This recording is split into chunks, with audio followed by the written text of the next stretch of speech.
There's a woman I want you to know about. Not because she's famous, actually, because she isn't, but she should be. She built a multi-million-dollar empire at a time when black women weren't supposed to have anything. She employed tens of thousands of people in the United States, South America, Africa, and the Philippines. She paid the highest income tax in the entire state of Missouri in 1924. And most people have never heard her name.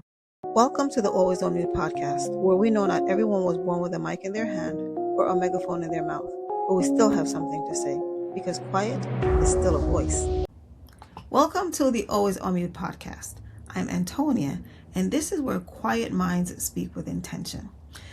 Today is Juneteenth, so this episode feels especially important because Juneteenth is not only about remembering freedom, it's also about telling the truth, the full truth, the truth about what black people built after being told that they were property, the truth about the brilliance, the labor, strategy, sacrifice, and resilience that often gets left out of the larger story. Annie Turnbo Malone belongs in this truth. Her name was Annie Turnbo Malone, and before Madam C.J. Walker became a household name, before the Netflix series, before the book, before the legacy, there was Annie. There is something painful about building something extraordinary than watching history walk right past you. There is something costly about losing the thread back to where things actually started, because maybe you know what that feels like in some way. To do the work, to carry the weight, to open the door, and still watch someone else's name become the one people remember. So today, we're going to go back to where it started. Annie Minerva Turnbo was born on August 9th, 1869 in Metropolis, Illinois. She was the 10th of 11 children. Her parents, Robert and Isabella Turnbo, were formerly enslaved, and they died when Annie was still a little girl. An older sister raised her. She went to high school in Peoria, but she was often sick, missed class, and she never graduated. But what she did find, what she kept coming back to, was chemistry. She was good at it. She knew she was good at it. And she had an aunt who was trained as an herbal doctor. That mattered. Annie understood something very early. She wasn't just thinking about products. She was thinking about dignity. At the turn of the century, the hair products available to black women were damaging. Some caused hair loss, some burnt the scalp. The products that existed weren't made for them. They were made for a beauty standard that excluded them entirely.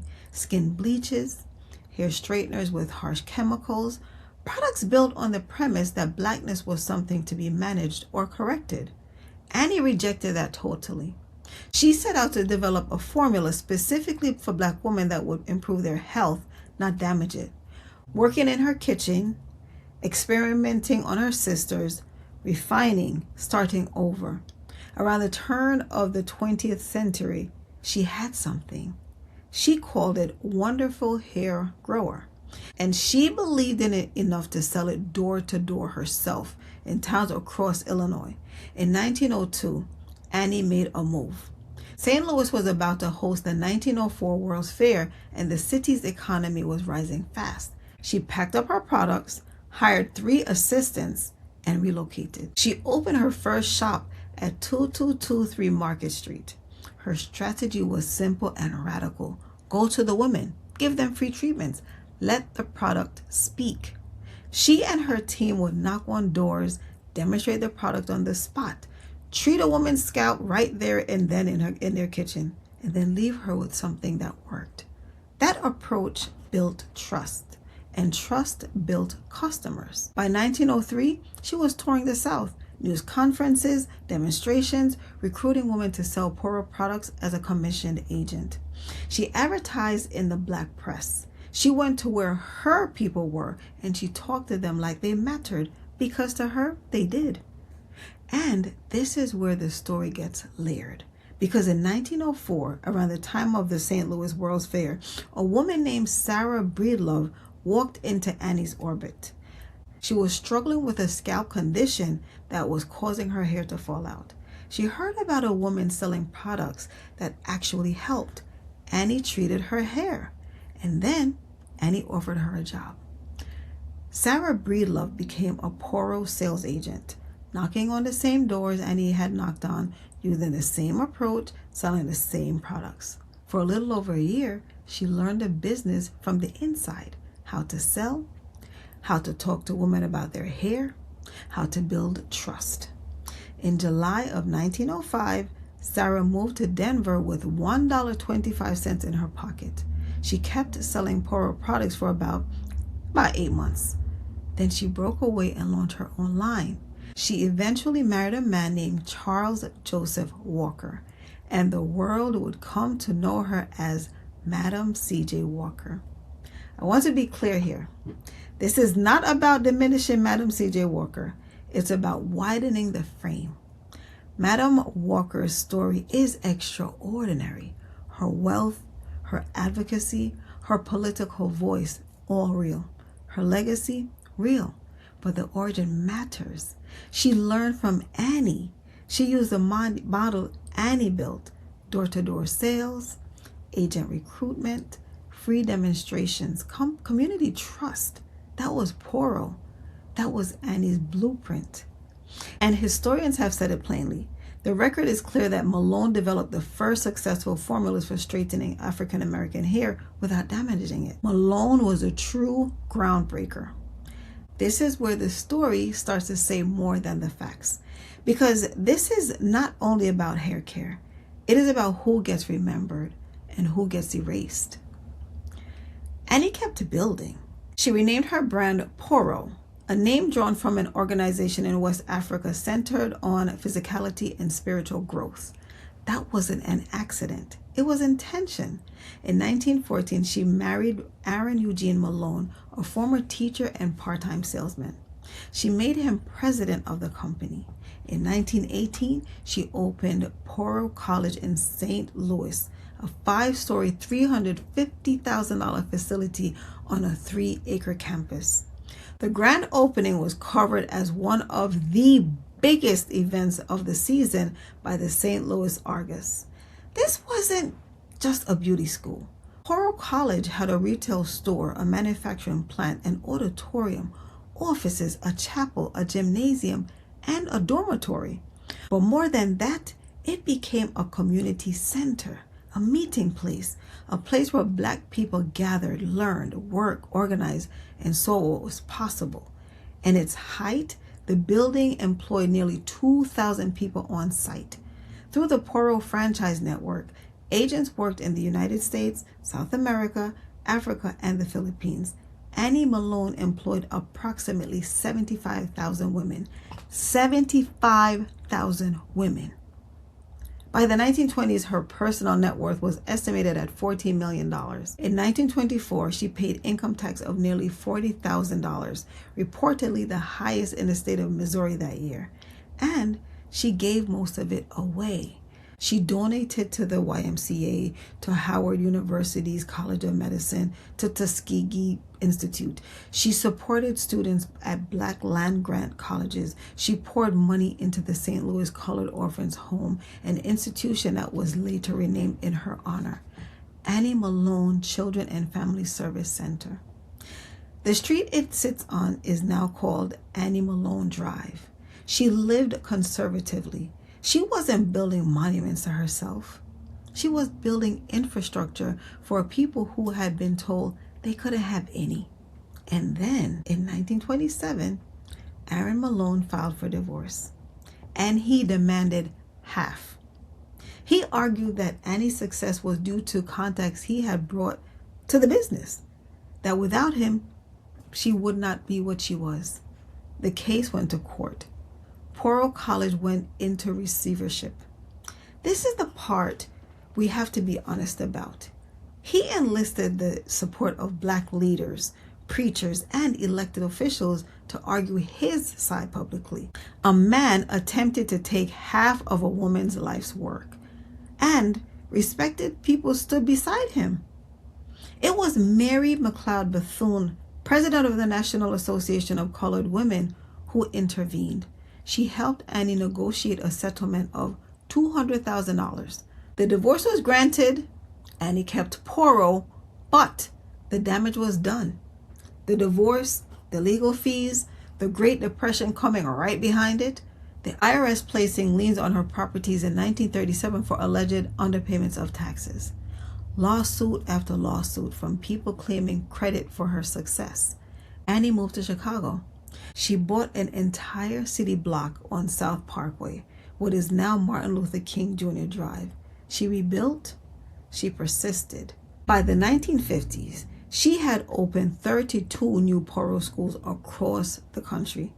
She kept going, quieter than before, but she kept going. Annie Turnbo Malone died on May 10, 1957, at Providence Hospital in Chicago. She was 87 years old. 87 is a long time to live with that much history behind you. She saw so much. She built so much. She gave so much. And at the end, the world had largely moved on to the name of the woman who learned from her. I wish we had more of Annie's voice. I wish we knew what she sounded like when she talked about her work, her disappointments, her faith, her dreams. I wish we knew what she carried quietly, what she released, what still hurt, what she made peace with. But maybe that absence is part of the story too. Because some people leave behind recordings, some people leave behind headlines, some people leave behind statues, and some people leave behind evidence. Buildings, businesses, women trained, children cared for, communities strengthened, doors opened. I don't know what Annie felt about being overlooked. I don't know if she made peace with it or if it was a weight she carried quietly into old age. There are no recordings of her voice, no lengthy interviews, just the record of what she built and what was taken and what she still managed to leave behind. What I do know is this. The industry Madam C.J. Walker built was built on a foundation Annie laid.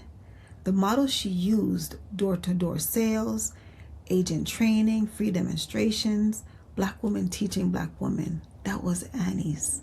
The very concept of cosmetology school designed specifically for Black hair care, and that was Annie's.